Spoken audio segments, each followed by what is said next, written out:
Hello. Today we're going to talk about some upper string basics. So to begin, we're going to talk about putting the shoulder rest onto the instrument. So first, have your instrument face down, and you're going to want it to rest in your lap. And make sure that the bridge of the instrument is resting between your two knees. So after you have it resting in your lap, take the shoulder rest. You'll notice there's a skinny side and a fat side. Take the fat side and make sure it's away from the chin rest. Have the feet of the instrument slide onto the feet of the shoulder rest slide onto the instrument. And if you do this correctly, you'll notice that the shoulder rest is actually making a frown on the instrument. So next, put the instrument in guitar style rest position.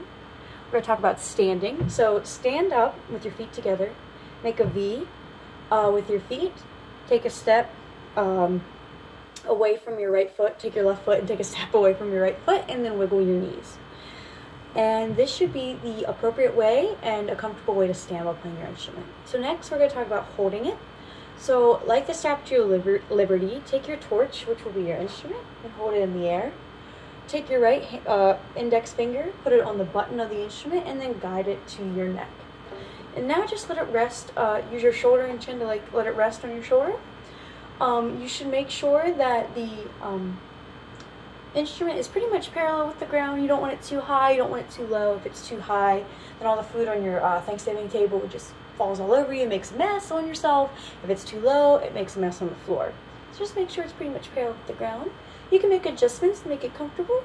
Some people with larger shoulders like the instrument facing more towards their left, and people with smaller shoulders like it more towards the center of their body. So just make sure it's comfortable.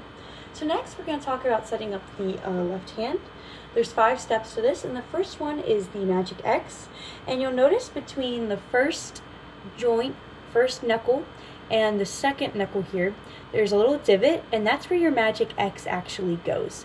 And that Magic X is where your index finger meets the neck of the instrument. So you can let it slide around, just make sure it's that's where your index finger meets the neck of the instrument. So next, you want your thumb to be across from the index finger, and you want to make sure that the thumb is straight.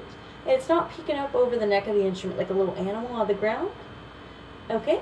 And then next, you're going to talk about pointy joints. You want to make sure your fingers are making little squares. You don't want them too high, because that will interrupt the agility you will need later on. Next, you want to make sure that your wrist is not holding up the instrument. You never want to hold up the instrument with your left hand. You don't want to make some weird C figure. You just want a nice straight wrist.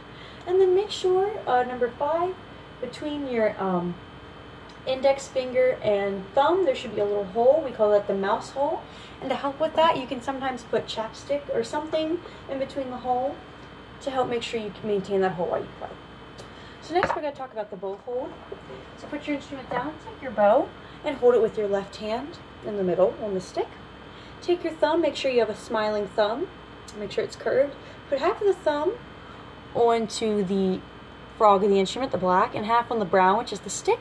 And the back of your thumb can touch the hair of the instrument, that's okay. Next, take your middle finger, and it should be about across from the thumb, and make sure that the first joint of your middle finger is just hanging out on top of the instrument, so that your finger is just curved over the side of the bow. Sorry if I said instrument. And it's okay for your middle finger to touch the ferrule.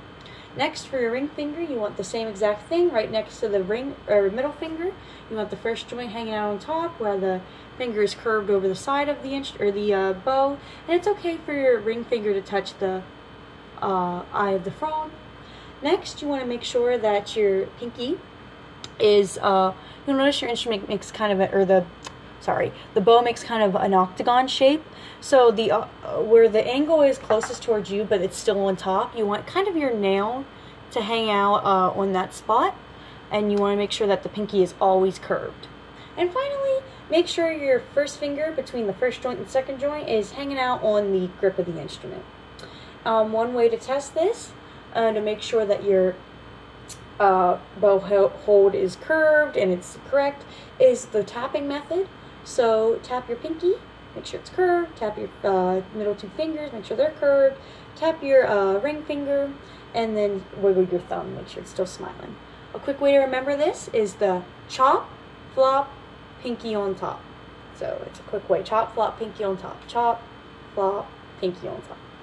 So just to show you one last time, You want to make sure, again, you remember your stance, how to hold the instrument, your left finger or your left hand, and to put the bow on the instrument, you let the instrument hold up the bow, and let's just do the tapping method. Tap the pinky, tap the middle two fingers, first finger, and then wiggle the thumb.